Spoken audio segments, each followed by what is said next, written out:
Welcome to the Abundance Code, the podcast where we delve into the secrets of unlocking abundance in mind, money, and meaning. I'm your host, Jason Stanley. Hey, good afternoon. I'm here with John Prescott, Keller Williams franchise owner and master faculty. And so we're just going to have a conversation today about John's experience in real estate, how he got into that, along with some other topics. So, John, appreciate you being here today. My pleasure. Yeah. So tell us, you've been in real estate for a long time. How long have you been with Keller Williams now? I joined Keller Williams in 2004. Uh-huh. I actually got my real estate license when I was probably 23 years old. Didn't really do much with it as far as selling real estate. Back in those days, the realtors were always beating me out on properties. Right. They had access to the multiple listing service, and I didn't. Okay. I started buying a lot of houses, fixing them up, and renting them out, and found out that the realtors kept beating me, so I needed that real estate license. Yeah. So actually, I had my real estate license for many, many years, since I was about 23 years old, for the purpose of buying rental property. Okay. And so what made you get into investing in real estate early on? I read a book about a guy named Carlton Sheets. I remember that. The No Money Down seminar. It was on every night, multiple times throughout the night. When you couldn't sleep, you'd turn on TV and it would be an infomercial. And I bought the program, couldn't afford it, by the way. I bought the program, listened to all the little tapes that he had back then. Yeah. Did exactly what he said to do. Actually had the opportunity to meet him at one point, which was pretty cool, because he lived in Wilton Manors, Florida area at the time. That's where he initially bought all his properties. And I just followed the program, did what he said to do, and it wasn't easy, but I bought my first rental house, and then after that it got easier to buy more. Yeah, I actually had his tapes for a little while. A friend of mine gave me his tapes. I still have them. Oh, do you? Yeah. They're like a trophy on my counter there, because it's something that made me who I am today initially. So, so I still have them. Interesting. So in that process, what made you make the leap from just real estate as investing to being a franchise owner like with Keller Williams? Well, we had to back up a little bit. So when I started with the real estate, what I was doing is I was working for the grocery store business. I was working for Winn-Dixie grocery stores. We became the fourth largest grocery chain in the United States. Yeah. And then we went out of business. Chapter 7, Chapter 11. And Winn-Dixie is still out there in some states, but totally not owned by the same people that owned Winn-Dixie at one point. Yeah. However, I worked my way up from bag boy to executive vice president. I was running the produce floral operations for Miami division and doing a lot of work for the company. But at the whole time I was doing that, I was always buying rental property and fixing them up and then renting them out. So that's how I kind of got into the real estate business. Now, I retired at age 43, took a couple of years off to find myself, so to speak. Decided it's time to go do something again, and that's when I really got back into real estate. That was in 1998. Okay. Now, when you say you retired, were you retired, or were you still managing the properties? Financially, I was independent at that point. Yeah. I made enough money to where I didn't need to work, and but I knew there was something I need to build, something I need to do, and I just wasn't sure what that vehicle was going to be. I had bought and sold a lot of properties and still own some, and then I'd sold off a bunch of them over the years. Nice. Yeah. So for people looking to get into property investment and being a landlord and stuff like that, what's your advice there? What's my advice? First of all, I think it takes a different personality, meaning it's not for everybody. Mm-hmm. I am a realtor by heart. I own real estate companies. I believe in real estate. However, my life, my experience has been, I've made money two different ways. Number one, I was with a company that had a 401k, a company that would match that 401k. And I started learning a lot about investments. Right. So about 50% of my money was in 401k being managed. And then the other 50% came from investment properties. The reason I say that is because I've seen a lot of people get into real estate and they think it's going to be easy, and it's not as easy. I mean, in the middle of the night when somebody's plumbing breaks and they call you, are you the right personality to handle that? And those kind of things happen on a regular basis. I've had people that'll move into a house, completely check them out to make sure they've done everything right, and then all of a sudden they knock out the walls and steal the aluminum. And so again, you have to be that type of personality. It's not as easy as you think it is. Right. So again, my advice for anybody getting into it, get into it slowly, work with a realtor, an experienced realtor that also has rental properties themselves. Yeah. Yeah. One of the videos that I did, or one of the podcasts that I did, was on the falsehood of passive investing, right? Yeah. Passive income. And a lot of people look at real estate and think, oh, I'll just buy a property, put a renter in there, and then I don't have to do anything else. And you're exactly right. There's so much that you have to be able to do, and so much that you have to take care of. I mean, it all falls back to you, because when you own the property, if, like you said, if the plumbing breaks in the middle of the night, you got to be able to attend to it, and luckily I'm somewhat handy. My dad taught me a lot of stuff when I was younger, and so when you were in the service, you got a background in that, right? Yeah, and I'm able to go fix things on my own, which saves a lot of money, because if you got to call a contractor out, now it costs you money and that kind of thing. Mm-hmm. And so in that podcast, I talked about the fact that there's really no such thing as just a passive investment. Right. If you're not paying attention to stuff and you're neglecting it, it's not going to last. Right. And so there's this kind of false teaching, if you will, that runs rampant out there.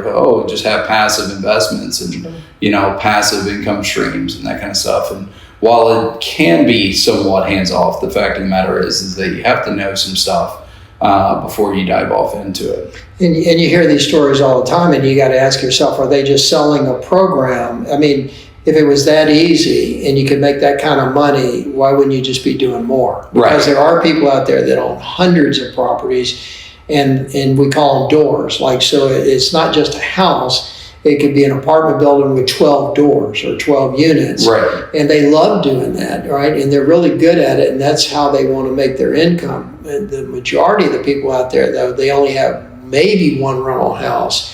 And it's a nightmare for them, because they don't have the behavior personality to do that, right? Yeah. So, I always question sometimes when people say, oh, it's so easy. I go, well, why don't you do it full time? They're selling a program, so to speak. Well, in my world, right, it's really interesting, because people dive off into a lot of different investment theories, stock market investment theories and stuff like that. And, that's always my point. If it were that easy, everybody would just do it all the time, and nobody else would do anything different. And here's an example of kind of a myth, or maybe a lie that we tell ourselves sometimes, because I did it to myself. My dad was wanting to be an investor like me, because I'd done a lot of investments, and he had saw my investments were paying off. And we had moved from Miami, Florida, and we had moved up to North Carolina, and we were living near each other. And Dad really missed Miami, and he said, find us a property and let's go in partners. So we found this beautiful unit, and the market had just crashed in 2009. Mm-hmm. And the banks were not loaning money for condos at the time. Right. And we had cash, because we had many properties we bought, sold over the years, and we had a bucket of cash. So we went down there, and there was a unit right on, it's called The Point. It's right on the Intercoastal, around a beautiful marina. Mm-hmm. And it sold for $650,000 brand new 1 year and a half before. So this would have been about 2007, where the market kind of crashed. And we were able to buy that unit for $400,000, fully furnished. And when you buy a brand new condo, it's just a shell. You have to go in there, you have to paint it, put your own carpet, put your own wood floors and everything. So they had bought this shell for $625,000, and then they had fixed it up. So who knows, $150,000 more minimum. Right. Anyway, so we bought it. We kind of really got a great deal for $400,000, because we didn't need to buy it, right? So we were just shopping the area. This one came available. They had 3 deals that fallen apart because they couldn't get financing. So I made the offer. It was accepted. We got it for $400, so considerably under market value. We kept the unit for 4 years. Now, the big mistake that we made, we both had an agreement, we're not going to rent it out. We want to use this as a family property, and Dad and me and the whole family, sister, brother, everybody would go down there and they would visit and they would have fun. Well, quite frankly, when you own a second property, a secondary home, you don't use it as much as you think you're going to use it. Right. And so it sat there empty 90% of the time. We maybe use it 10% of the time. 4 years later, the market changed. Banks started loaning money. We sold that property for about $870. So we considerably made a bunch of money. So that would be the story we would tell ourselves. We bought it for $4, we sold it for $860, $870. However, when you go back and look at the taxes, the HOA, we had 2 huge HOAs because this was a gated community with a spa and everything at the Point in Aventura, Florida. If you look at all the expenses, we barely broke even. We probably made $30,000, $40,000. Yeah. Because of the HOA, the taxes, and we didn't rent it, so we didn't depreciate it, so we had no income coming in. And at the end of it, you would probably talk to an investor and they go, oh yeah, you know, I doubled my money. I bought it for $400. And so then everybody would want to do what that person did. Right. But not me. I analyze it and I go, you know, if I'd have just left that $400,000 in a mutual fund that was making me around 14% average year after year. You know, certain years you're 8%, some years you're 18%, but on average I was making about 14%. Even what I was paying let's say my broker for helping me manage that money, I would have been way better off than that investment I made. And the other thing is, even though we made all that money, you're always worried about the property. Like I'm always thinking, I need to go down and visit the property. It's just sitting there. It's, you know, what's going on with the property? Let me go fly down there and just check it out or something. You don't worry about that when you're investing in, you know, mutual fund or with a stockbroker, right? And it's managed for you. Yeah, I think that's probably one of the big fallacies that people fall into is not looking at all the costs associated with things. You know, I always tell the story. I never went to Las Vegas until I was in my late 30s, and you know, all these people that I would talk to would always tell me that they won enough money to pay for their trip every time that they went. Yeah.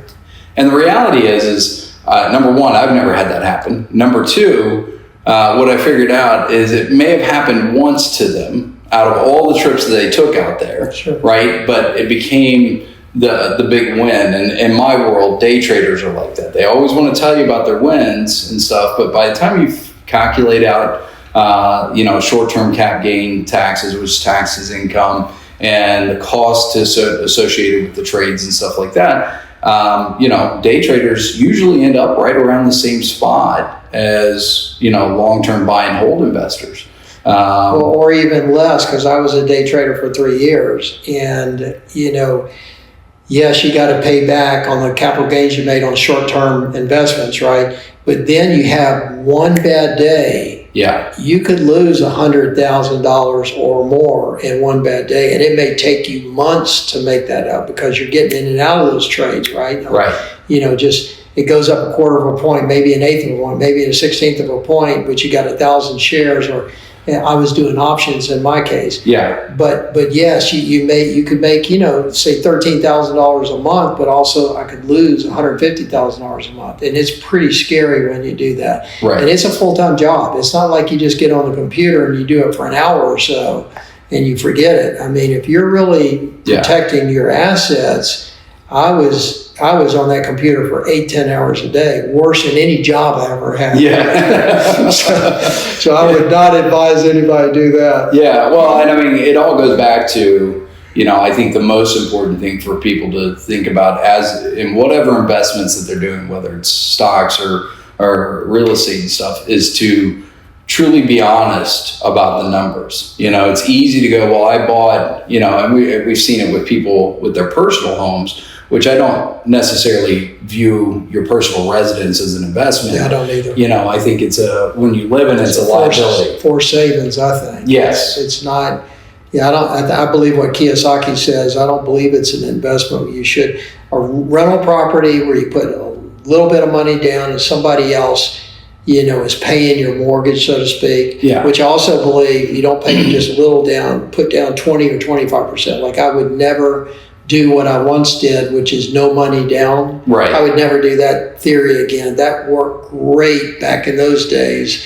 But today, to protect your assets, I'm putting down 20, 25%. Yeah. You brought up Robert Kiyosaki. That's actually, so I've parted ways with him. He's gotten out there on a lot of different issues, but the original book, Rich Dad, Poor Dad, was my gateway into the financial world. That was a book that I read that changed the trajectory of my life and where I wanted to go. And it just made such complete sense to me. And it's such a different way of thinking about things. A lot of people are focused on, well, I've got to have this big house and all this other stuff. And my point is that, that costs you a lot of money when you're living there. True. And if you define an asset by something that's generating wealth for you, your home doesn't really do that all the time, Right.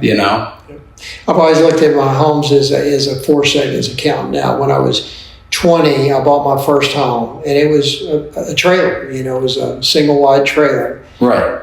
However, compared to my friends at the time, none of them had a home at all. They're still living at home, most of them.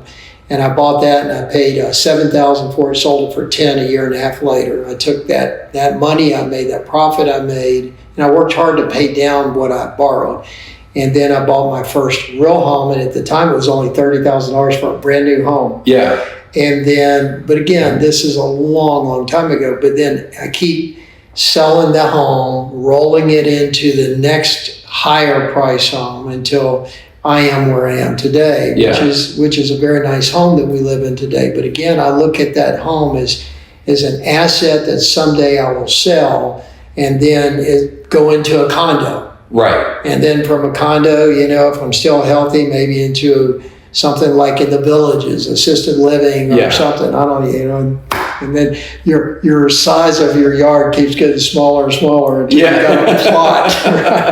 But the goal is, you got that asset built in there, and then you just keep, as you're younger, you keep moving into a bigger house, and you're just rolling it forward. Yeah. Now I did something kind of different. I was going bigger, going better, and all that stuff, and then I reverted and downsized. And I did that for a couple of reasons. I did that, one, because I travel a lot, and so it's hard for me to take care of a lot of stuff. But two, I wanted to focus on building out assets. So. And you got a lot of money sitting in that one asset. Right. And as we get older, especially as our kids, go out of the house, you start to think, why do I need this big house? Yeah. When I could take that money and put it to work for me, right? Right. Yeah. No, I think it's just, sometimes we get hyper focused on accumulation rather than accumulating assets, and I've always said that your net worth is far more important than necessarily having a bunch of cash on hand. Well, and it makes life simpler for you, because when you're younger, when you're 20 and you're working really, really hard, you can take on a lot. Mm-hmm. When you're 60, 70, 80, whatever it is, you don't want to work that hard anymore. You want life to be simpler. You don't want problems. It's just like where I am now is we're liquidating our rental properties now. Yeah. All that money just goes into a managed account. And I just don't have to worry about it anymore. Sure, the market can fluctuate. The market can go up and down. The country can go to war. Market's going to drop 20, 25%. But if you look at the history, it eventually bounces back and it goes up, right? Yep. And so you want to keep, I believe, you want to keep a balanced portfolio so you're not affected so much if that does happen. Yeah. And the older I get, what I've learned is cash is king. So I do want to have more cash than I did when I was 20 years old. And that way, if the market goes down and I have no expenses, I can go 3 years or say 2 years minimum without even worrying about it whatsoever. I don't care what the market does. Exactly. Well, and I mean, that's the thing. I think one of the things that attracts a lot of people to want to try to invest into real estate is it's tangible. right? It's something they can touch and feel and see, and to them it has a perceived value. And I think it's a good investment for part of your money if you're the right personality to be able to manage it, like you said. The other thought about that is you can't get out of it quick. Exactly. So when the market, in my lifetime, I've seen the market cycle 3 times now. And so when you've got a whole bunch of rental property and then you need to raise capital pretty quick for something, whatever that thing is that you're doing, and you can do that quickly in the stock market. Yeah. Call your broker and say, hey, I need $100,000, I need $150,000, self-directed IRA. I've used that many of times in my life. However, with rental property, you got to put it on the market, you got to sell it. And if the market is down, do you really want to take a $200,000 hit when you know it's going to come back in a few years? So another reason to be very balanced in your portfolio and not be too heavy in real estate. Yeah, no, I agree. And it's like diversification is probably one of the most important things when you're looking at how you build out your assets and build your wealth over time. And that's always one of my points is when you own property in a certain area, like I've got 3 homes in this geographic area that I own, to include the office that we're in right now. I'm highly dependent on what's happening in this area. Sure.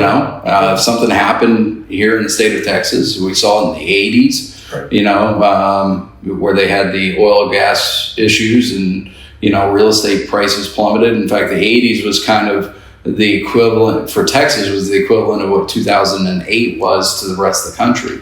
And it was interesting because Texas kind of just rolled through 2008. We saw some foreclosures, but we didn't have anywhere near the number that a lot of other areas of the country did, because they had put so many rules in place and stipulations in place that it did not allow people to over leverage their residence. That could have also been an opportunity because in 2008, when I was selling real estate, foreclosures went through the roof, bank-owned properties, and that was a great opportunity for me as a real estate agent to learn how to work with banks, how to buy these properties, how to sell these properties to buyers that were buying at the time, how to find buyers that had enough liquid cash.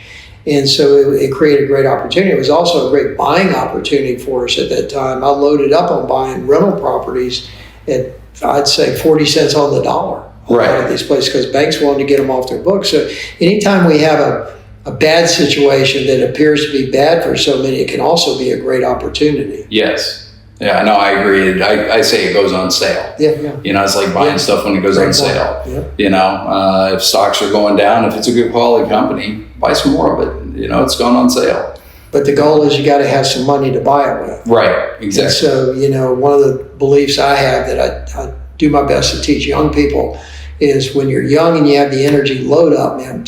Pay yourself first. Yeah. In other words, determine, okay, even if you have a job, like I had a job for 27 years, if you have a job, you go, okay, I'm going to pay myself first, meaning before I get a new car, before I get a bigger house, before I get any kind of assets, whatever, I'm going to take $100 a week and it's going to go into a savings account, which eventually is going to go into a fund account, a mutual fund or something managed by a broker. And then I figure out how to live with whatever else I'm making. But I'm always going to pay myself first. Now, again, $100, back in 1976 would have been a lot more today, right? So today's terms, maybe every paycheck you take $250 out, but pay yourself first and then get used to living within your means. Yeah. Well, I think that's the biggest struggle that most people have is you're inundated with, well, you deserve this, you deserve the new car, you deserve that. And instead of looking at the true cost of stuff, they look at, can I make the payment? That's right. Right. And so, And we've done a great job in marketing that. I mean, if you open the Sunday newspaper and it'll say BMW, 500 series, only $600 a month, and you go, wow, they don't even list the price of the car. Right. Because if they put in there $85,000 or whatever it is, $140,000 for, say, a Lexus, it would turn people off. Yeah. But if you put in there the payment of only $600 a month, or $700 a month, they go, hey, yeah, I can have that new car. But then, as Dave Ramsey says, you're being fleeced because you add on the payments and how much it's actually costing you. It's probably around 18%. Yeah. Yeah, I agree. So let's talk about that for a second. You brought up Dave. Dave Sapp's, his whole ideology is having no debt whatsoever. Leveraging in real estate. What are your thoughts? I mean, gone both ways. So initially, when I took the seminar, it was all about no money down. It would my first home. I went out and did exactly what I was told to do. Got a bunch of credit cards. Didn't do that. Didn't put it, but I could have put like $1,000 on each credit card, and that could have been my down payment to buy homes back then. Well, let's say $30,000 in a blue collar neighborhood. That 5 years later would be worth $60,000, $70,000, right? And that was the target of what I was doing. But when the market shifts, and all of a sudden there's a lot of rental property on the market, which it always does, right? Mm-hmm. We go through these cycles, and then your people will leave you and they'll go someplace else where they can get a cheaper rent, because that's human nature. And then all of a sudden you have to drop your rent. And now you drop your rent, and if you've got a mortgage on that property, now you're upside down. Right. And you better be making enough money in your job in order to have 4 or 5 rental properties that are now making $200, let's say, per month, less than the mortgage, right? And so I changed my whole philosophy after about 2009, when the market kind of crashed that time.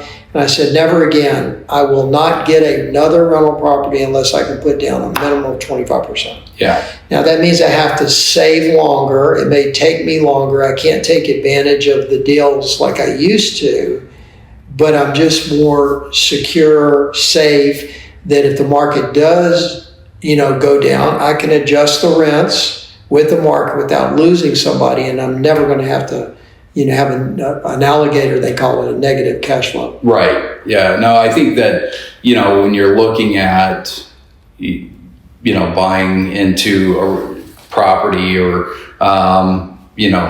even people who invest in the stock market, I'll say them using margin, borrowing and, to invest in other things. The problem with that is that if you don't have a buffer, if you don't have good cash flow, number one, and a sizable savings amount to be able to weather a storm, you can get yourself in trouble real fast. Yeah, like you said, you mentioned margin account, and I've done a lot of margin work in the past. Yeah. But to a limited degree, like if I really feel, let's say Apple stock, for some reason there's a threat of war. And all of a sudden, it's going to affect China, it's going to affect Apple, and I own a bunch of Apple stock. And all of a sudden the Apple stock drops 20% or 15%. There's times I will go into margin. But again, I have the cash over here that if there was a problem, I could buy out that position. Yeah. I would never say to somebody, go into margin, it's gambling, so to speak, when you do that. But it can be a smart way of gambling. So I have margin many times, and it's worked out for me. Well, one of my rules, if I'm going to leverage an asset, right, whether it's my stock portfolio or property, I don't ever want to leverage more than 30% of it. Yeah, that's great. That's even higher than what I would recommend. But that's a great way of suggesting. Yeah. And don't you agree? Like you and I'm older than you for sure, but and have a lot of experience in this, not like you do on a day-to-day basis, but there's got to be a counselor or somebody you can go to that's done something before you that you can get advice from, because I certainly didn't ever margin property. I certainly never day traded unless I got a lot of advice before I ever pulled the trigger on the first one. Yeah. No, I think that's the most important thing, is having, whether it's a coach that's coaching you through it, or mentor. I've had a ton of mentors in my life. Sure. That have helped propel me to where I am today. I mean, there's no way I could done this without having those people in my life. And I think one of the things that I often talk about is how important your network is. And as your network grows, your opportunities grow along with it. And in part because people like yourself will take a vested interest in people and help them along the way and say, hey, look, this is what I learned, right? Whether it's doing stuff like this or doing one-on-one coaching or doing larger type of coaching and stuff like that. Well, when we both got started with Carlton Sheets, and I didn't know you did it, but back in the day, he recommended getting in network groups of people that actually were doing it. And I joined an investment club, and you did too at the time. And most everybody in that investment club when I first joined had multiple doors or rental properties. And they gave me so much advice because, at 23 years old, I was pretty nervous about buying an investment property. Like, what if I own a rental property and then they don't pay? Right. What if I own a rental property and then the market changes? What do I do, right? But when you get around other people, like you said, an investment club in this particular case, it just makes you feel better, right? Yeah. When you have a money manager or someone like you that helps people with money and understands it, and you've got degrees in this and certifications in it, I can hear something on the news and then I can call you and say, hey, what do you think about us investing in this? And you go, well, here's the challenge with that. Right. That you may not be thinking about. Right? Yeah. And I think that's one of the most important things. That, by the way, when I said I had the Carlton Sheets stuff, I wasn't active in it. I was so broke back then. It wouldn't. I think I had a negative credit score. I had made some really bad decisions early on in my life with money. I was nowhere like you. At 23, I was just kind of digging my way out of a big hole that I had created, by living well beyond my means. And, that was the impetus to help bring me into the field that I'm in today, because I saw what I had lived through and I was like, I got to help people not do this. And that kind of stuff. But so I listened to the tapes. I had no ability to act on it. Back then I just read and listened to everything I could get my hands on. I forgot where I was going with that thought, but it's funny to hear people's different life paths, right? Well, you started very early and you were very responsible. I had a child at 20 years old. Yeah. And I'm blessed that he's 49 years old. And he's just a great young man. I have a daughter who's 4 years younger than him.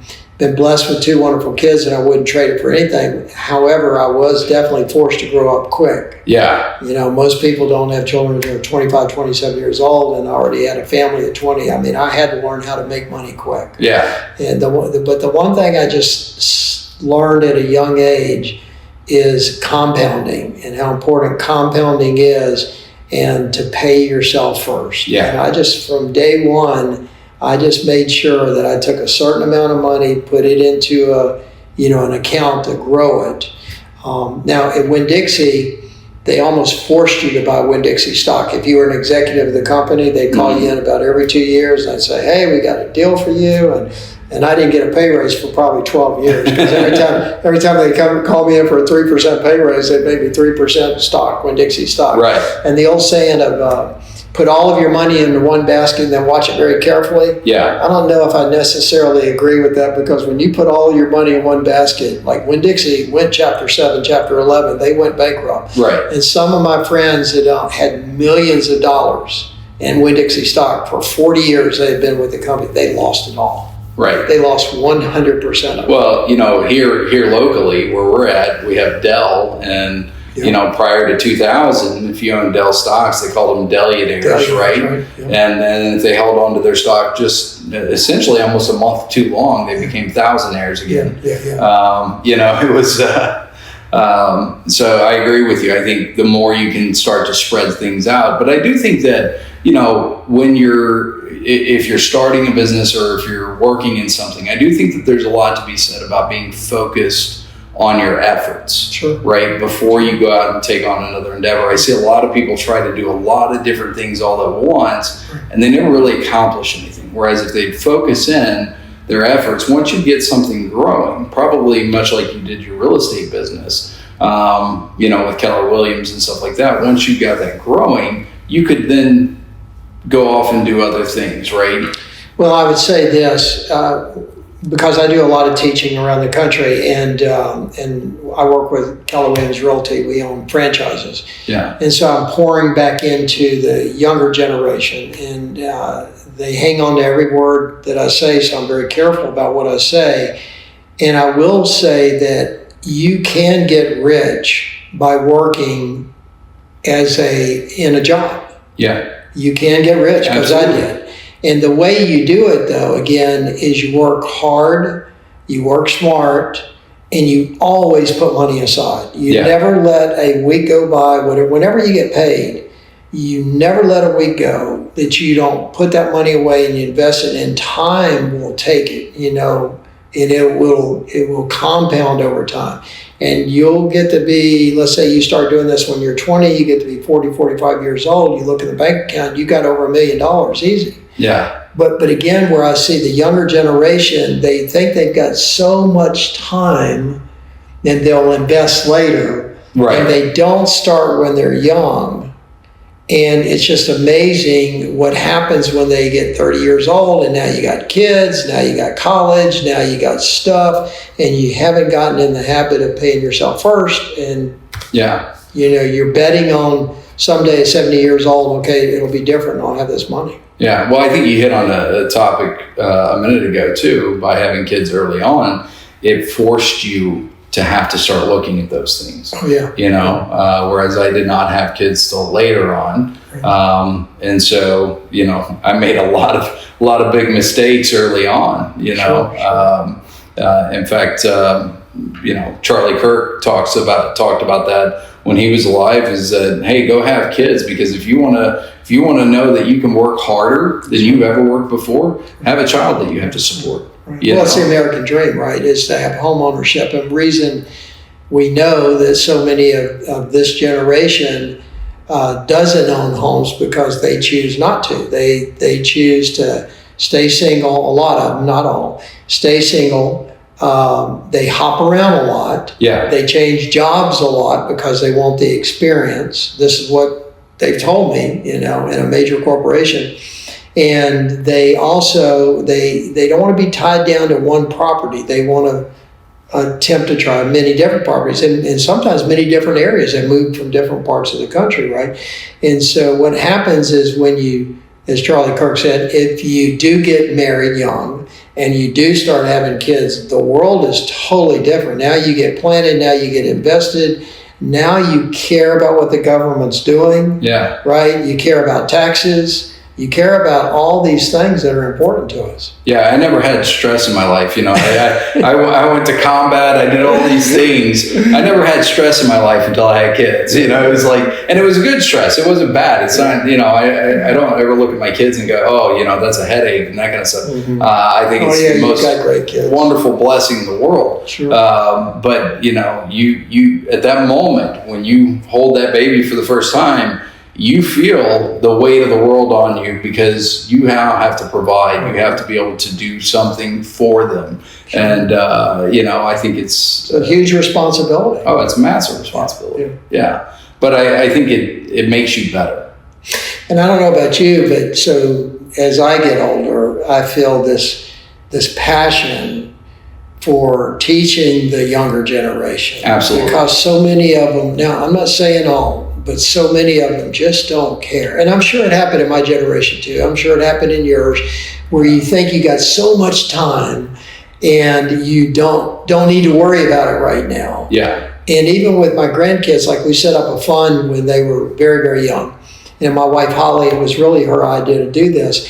For every dollar they put into the account, we were going to match it dollar for dollar up to $10,000, so they could have a total of $20,000 in the account. Yeah. And so we started out just in a bank account, and then out of the 3 grandchildren, one of them jumped on it and really started putting money in there, and his mother was really supporting it and pushing it. And that one child had like $5,000 and the other had a couple of hundred. Right. And then I go, I can't have that $5,000, so they're not making money. So then we started investing that money, right? And so we bought them some Apple stocks and Tesla stock and this, that, and the other. And then then his account started growing like crazy and the other two didn't. So then I'm like, okay, how do I help the other two? I don't want the one grandchild to get too far ahead of the others. Right. But my point in all this is one of the grandchildren has an account that is shockingly huge and the other two don't. Right. The other two have touched their accounts. They bought cars, stuff that kids do when you turn 18 years old. And the one says, I'm never going to touch my account. I'm going to let it grow until I'm like retirement age, 70 years old. I don't know what causes that. We did our best to bring the kids in and teach them the same way, but I have such a passion for teaching this next generation compounding and paying yourself first. Yeah. Life is short. Well, I mean, make a little jump here, but you've essentially managed your money in accordance with biblical principles. Yeah, for sure. And I use the parable of the talents as a great example. And there's all kinds of references to how we're to live, and how we're to manage our money. And I think a lot of it is you have to, I'll quote Romans, I think it's Romans 12 or something like that, where it says, renew your mind. You're constantly having to undo a lot of the programming that we're getting from society. Well, and you mentioned something earlier, and I'm thinking back now, it doesn't affect me today. As a younger man, though, I can remember, my friends going in huge debt and buying a nicer house or greater neighborhood, whatever. And then they were just living to make a debt payment on their personal house, right? Yeah. Whereas I felt that draw to do that. And they were driving beautiful Mercedes or BMWs, and they weren't saving a penny. Right. I know that to be a fact. Whereas I had saved the money, now I made the money work, and sometimes I'd buy a rental property, sometimes I'd just invest it in the stock market. But the point is, the investments came first. Yeah. It was delayed gratification. Yeah. And so many of my friends didn't do that. But yeah, especially when you're in your 30s, your 20s, your 30s, your 40s, and you see your best friend driving a brand new car, even though you're making the same amount of money, you want to drive that car too. Yeah. And there's a sense of, I deserve it. Right. When you really don't deserve it. Yeah. Right. And, we're both believers, and so I believe in tithing. So another thing that we've always done is we always tithe off the top. We don't worry about the gross or the net, pay your bills, and then whatever you got left over, pay 10%. We believe in paying 10% off of what comes in. So if $1,000 come in, $100 going to church or going to tithing or donations. And that's just the way we've lived our lives, and we've always been blessed by doing it that way. And I'm not telling anybody else how to live their life, but that's what we do in my family. Right. And we've always been blessed. But so many people, they can't afford to tithe because they go, well, I just don't have the money. You don't understand. Well, yeah, you're driving a $50,000 new car. You have no money left, and then you're cheating God out of the 10%. God doesn't need our money, by the way. He's got all the money. He's omnipotent. He's got all the money he needs. It's more of a promise you're making because that's what the Bible teaches us, right? So, right. Anyway, I didn't mean. I've always said that. Well, I'm a huge believer in giving and tithing. And when I implemented that in my life, I wasn't anywhere near where I'm at today when I implemented that. But there's a psychological aspect to that. And one of the reasons that, I got turned on to it, because I struggled with it in my faith for a long time. I didn't do it for quite a while. And now it's something really important to me. Sure. And it has been for quite a while now. But what I started noticing is, I'd read all these books on success and money and stuff like that. And almost all these secular success books, that are people that may or may not be Christians, I don't know. But, may or may not have had their foundations in biblical scripture and stuff like that. But they all said the same thing. They were all talking about giving 10% off the top. And, what I started looking at is the psychological effect of what happens when you're doing that. When you tithe, right? When you give, you're doing it from a position of abundance. Right. You're doing it from an abundant mindset, Right. and I think that that's a feedback loop. Sure. That, even somebody who, doesn't necessarily believe like we believe can use that and see the benefits of in their life, because so much of our life we look at, as a society, as a population, there's so many times where we look at life in terms of a lack, right? I don't have this, I'm not that, whatever it is, right? We tend to hyper focus on this lack. And when you approach life like that, then it's a feedback loop. You start Instead of a life of abundance. Right. Yeah. Mm-hmm. And whereas when you're saying, hey, look, I have more than enough, right? And so now I can give this. Right. I think that starts to become a feedback loop. Sure. For and I think the Bible teaches that if, let's say you're making, let's just say you're making $50,000 a year and you give 10% of that $50,000, God will bless you to where someday you'll probably be making way more than $50,000 a year. And I believe what the Bible teaches, if you can't be trusted on the 10% on the small amount, how can you be trusted on a large amount? Yeah. Right? So I don't know, that's the guiding principle I've used for many years. And I know you help people with budgeting. Mm-hmm. And something I never thought about until probably, 10 years ago, was when my wife and I, Holly, sit down and we look at our year in advance and we budget vacations, trips. We still have business interests. When we budget, and budgeting is very big in the business world, right? Right. We make sure we budget, and then we go back in July, we look at the first half of the year, we reforecast for the next part of the year. So budgeting is really big in our life. And when we budget, and I learned this from John Maxwell about 15 years ago, have you ever budgeted for tithing? And I'd never done that. I just, whatever I come in, and I never really looked at it. And so, I guess the best year we'd given maybe $20,000. It was a pretty decent year. We made pretty good money, and maybe we gave $20,000. But we sat down and we go, what would it be like if we gave $50,000? Yeah. And we go, and it was scary to think of it. Like, how would we even do it? If we did that, we'd have to make this in order to give this, right? You have to make 500 to give 10% for 50,000. And it was a big, bodacious goal that just scared us. Mm-hmm. And guess what happened? We tithed 50,000 that year. Yeah. Now, I don't think I made 500,000 that year, but we were so bent on making sure that we hit that goal that we did it. Well, guess what? I made more than that the next year. Yeah. And then we sat down, Holly and I sat down and go, what if it would be like to give 70,000? And we kept doing that until we had a goal of 100,000. It was like scary big. Right. We're going to donate like $100,000. And guess what happened? We were able to do it. We were blessed to do it. It's just like business just kept going up.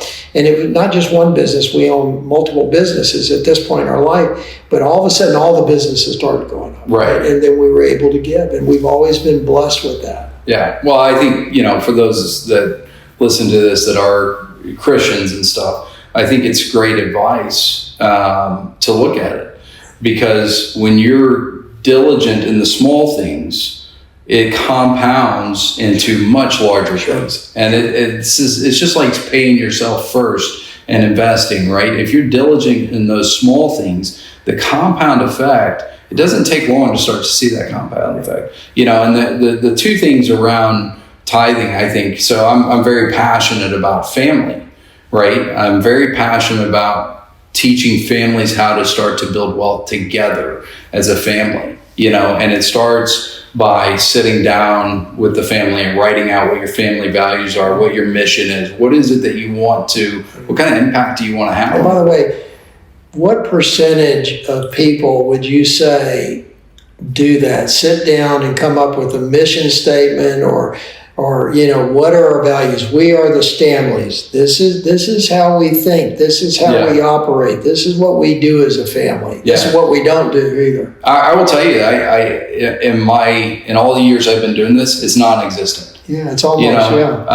it's amazing because there are families that you can point to, whether it's Rockefellers and stuff like that, that they have done that. They did it. So it's by no mistake that their wealth continues to grow, but the ones that don't, number one, I from a spiritual level, I think that there's an attack on the nuclear family, right? If you split the family up, then you can control people, stuff like that. But I think when you sit down and you look at your family, not only as family, but also how you would approach business. You would never go into business without writing out values and goals and mission and all that stuff, right? You start. You should. Yeah. Some people do, and they don't stay in business very long. But they have goals. In your business, you have goals every year and stuff like that. And I was looking at this, and I had the pleasure of working with a very wealthy family for a long time. They're on their 7th generation now, and they've got some stragglers that haven't done a whole lot, but for the most part, the family is very successful. And I was looking at what made them different compared to most people, and that's what I came to was if people would just start with these basic things. And so in that light, when it comes to tithing, one of the things that I do with my kids, and I'm a firm believer in talking to your children about money and letting them know what you do with your money, and so one of the things that we do is when we write that check every year to the church is we sit down and I show them the amount, for you, because I want them to see, and we talk about all the things that you could potentially go buy with that, but why we're not doing that, why we're giving, right? And then we pray over that, right? And we pray that God will use what we gave in order to, further His kingdom. So I think, there's I grew up in a household where you didn't ask about money. Sure. Me too. I remember trying to find out what my parents made at one point in time. My parents were always broke. It was pretty easy. It was always no. No, we can't afford it. Dad would do a big job. He owned an electrical company. And I remember one time in my life, he took us to a store called Zayre's, and he said, "You can buy anything you want." We hit it, we hit the mother load, and he had won this big contract. But that was only one time in my whole life that ever happened. They worked hard, but they were just always broke. Yeah. Well, I tell a story, and when I was in 6th grade, I wanted to go to space camp. It was in Huntsville, Alabama. I lived in Missouri, and I forget how much it was. I'll say for the week it was $1,000 or something like that, which back then was a lot of money. And my mom had said, "Well, if you earn half the money, you can go." And I don't think that they thought I would do it. And so I went and got a job with the guy that ran the fireworks stands in town. He went to church with us, and I went and worked for him unloading trucks. I got jobs mowing yards, and then I realized I wasn't going to be able to do them all myself, so I hired the neighborhood kids to come work for me. Well, at the end of the summer, I go to her and I said, I've got the money to go. And she said, "How much do you have?" And I had earned almost $2,000 over that summer. And when I said that number to her, I suddenly realized I had more money than my parents had in the bank account at the time.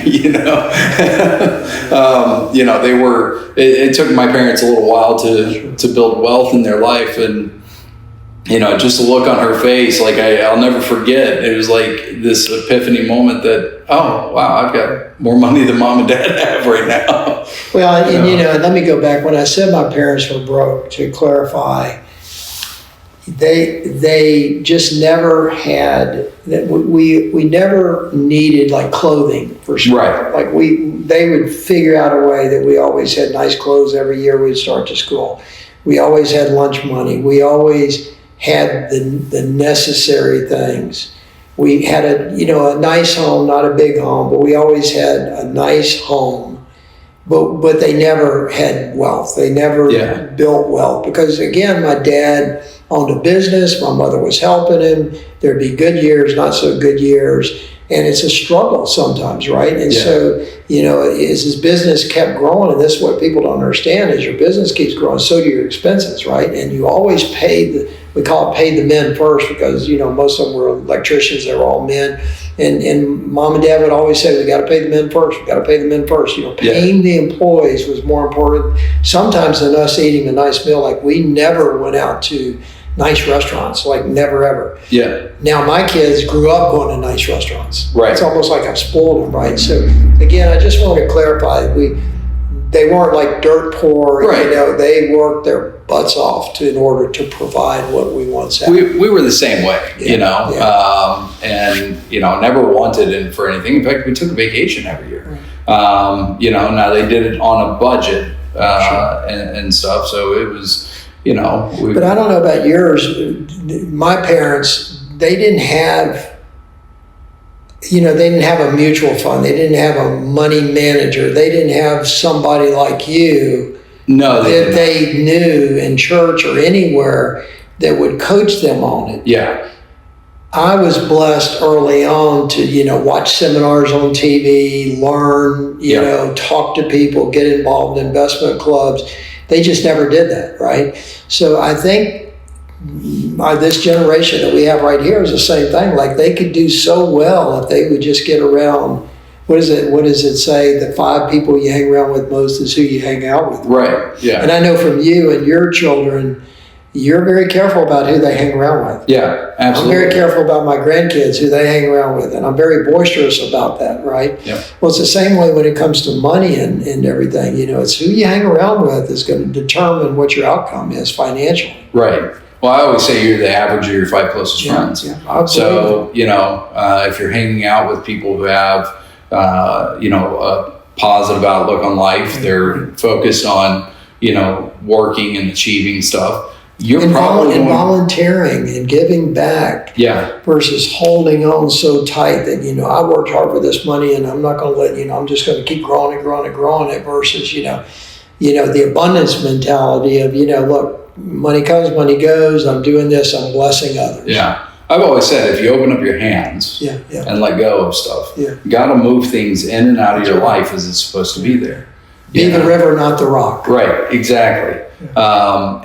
And there's just, in today's society, number one, I think we live in a wonderful time period in history in a lot of ways, because there's so much information available at our fingertips on our phones and stuff. We get access to anything you want to learn about, and I think, for going back to what you said a minute ago, you asked the question if my parents had anybody managing their money. The answer was no, because not because that they didn't want to, they were just ignorant to it. And ignorance is not a bad word. No. It's a difference between stupidity and ignorance. Ignorance is just a word that just says they just didn't know better. Yeah, they didn't. They were the only 2 out of both sides of their family to ever go to college, and build a career. And then also too, I remember going to them when I was younger and saying, "Hey, I want to invest," and they had no clue how to make that happen.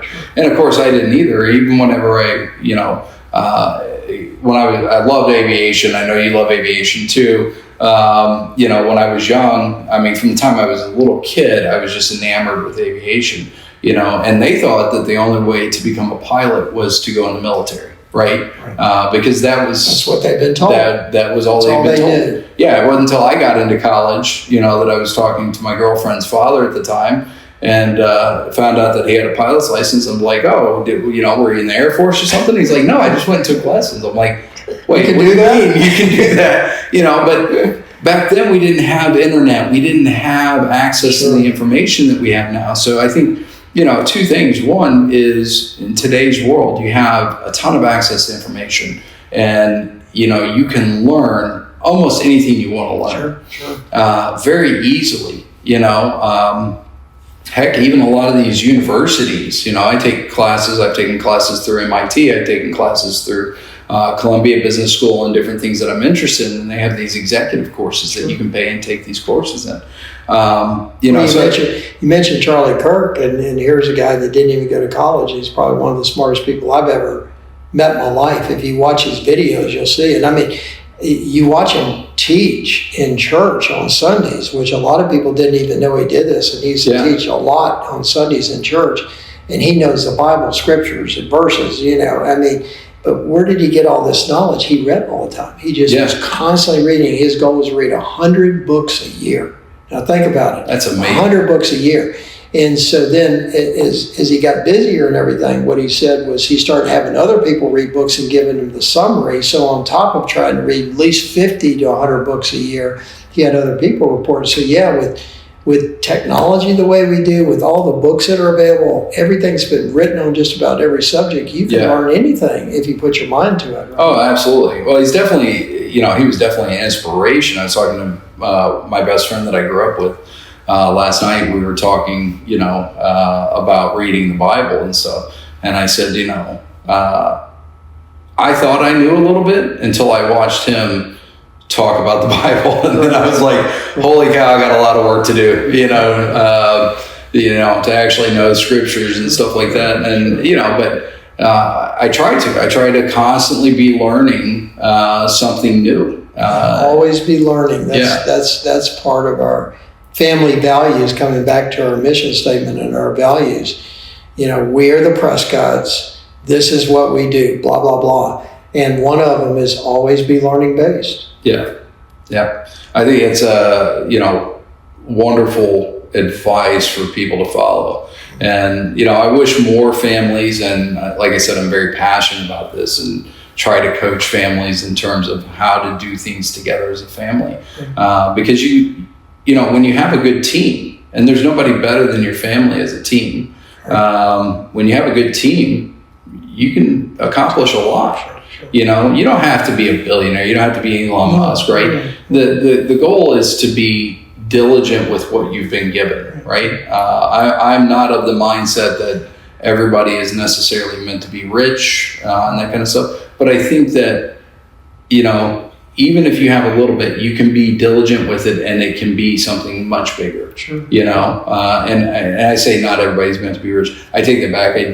I would say that, everybody has the potential to be that, Coming back to something you said earlier about the, bringing your children, family involved in when you make donations. We set up a family trust. Bill Gates has a charitable trust. It's a foundation. It's a family trust that he set up initially. And so we set up the same thing, and then we put money into that trust, and we let that trust grow because it gets invested. And then we bring the family into the decision making. And once that money goes into the trust, it's no longer our money. We can never touch it. So when we die, whatever money's in that trust is still going to have to be donated to a charitable cause. Yeah. So what we do now is we bring the family into it, including the grandchildren. We go, here's what we're going to do, and what are your thoughts on this? And we get their thoughts. Now, right now, we're the ultimate decision makers, as long as we're still alive. But just like what you do with your sons, is that we want them to understand we are the Prescotts, and this is what we do. We believe in charitable organizations. We believe in giving back, and we're going to give back X amount of dollars. Whether we're alive or not, that money's gone in there, and it's going to be given out at some point. And there's a real great sense of accomplishment, I think, for the younger generation when they look at the grandparents, so to speak, and they go, wow, Granddad taught me that when I was young. Yeah. Even if they get away from it, they'll come back to it someday, I believe. No, I agree. I think along with that is, as you go to, plan your estate and stuff like that, I think the more you can incorporate the kids, the grandkids into, what it means to be a Prescott, what it means to be a Stanley, the less likely that they are to take an inheritance and just go blow it. There's a really interesting statistic that, most wealth is gone by the third generation.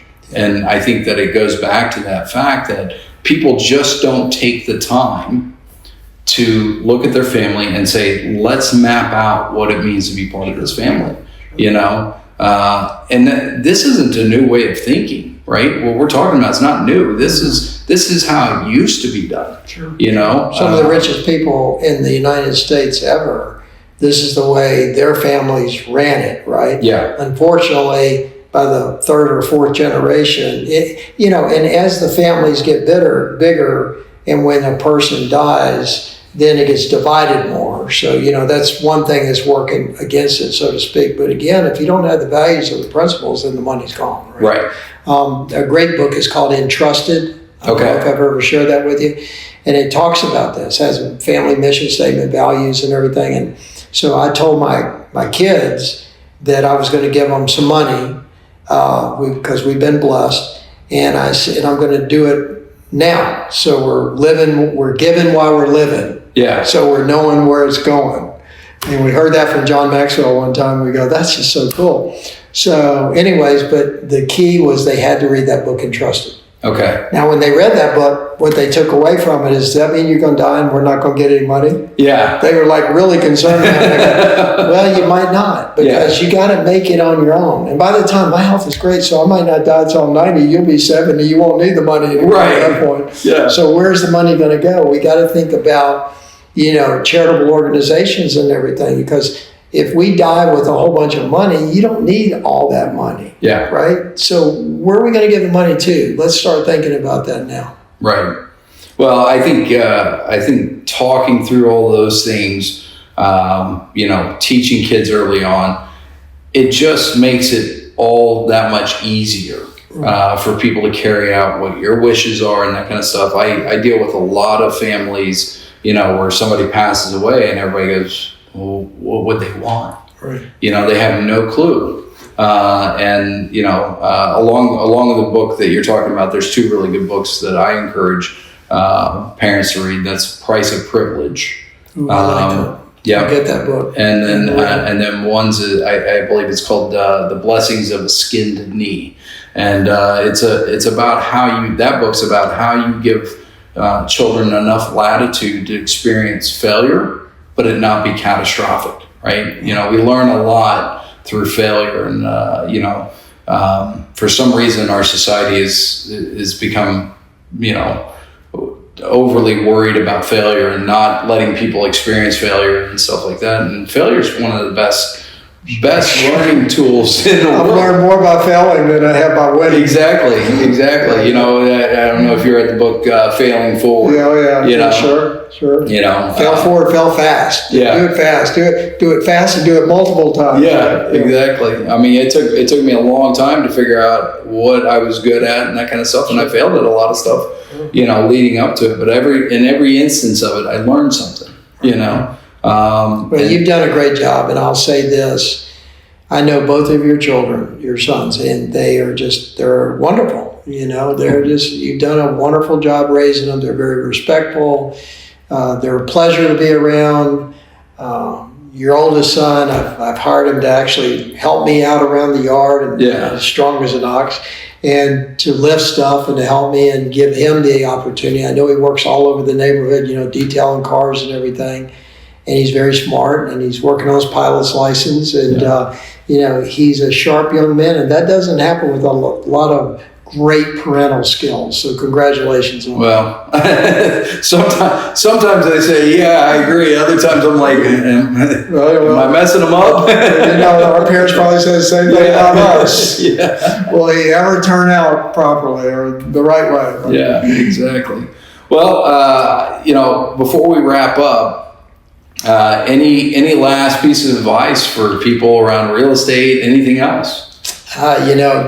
I heard a comment the other day, and thank you for bringing up Charlie Kirk. They asked him, what do you want to be known for? And he said, it's his faith, right? And as I've been really thinking about that, I think to myself, I'm very involved in the church and everything, but I keep that to myself. I kind of keep it quiet. I don't want to offend anybody. You don't go to a party and talk about politics or religion. And I feel like anymore, I need to state how I feel about God and my faith in God, and the fact that I believe in Jesus. And, not to say the same thing that Charlie said, but I do feel that way. I feel like at this point in my life, that's what I want to be known for, is giving back and helping out other people with my strong faith in Jesus Christ. Yeah, I would agree. I would tell you that I've been hugely convicted in that same line of thinking. I've always had my faith, but it's always kind of been pretty private. Right. In fact, this is probably the first episode of one of these that we've talked so much about having a relationship with Christ and Scripture and stuff like that, and I plan to continue that forward because I do think that we do need to be bold in the truth. Not condemning other people, not saying, hey, you're wrong and that kind of stuff, but bold in truth. I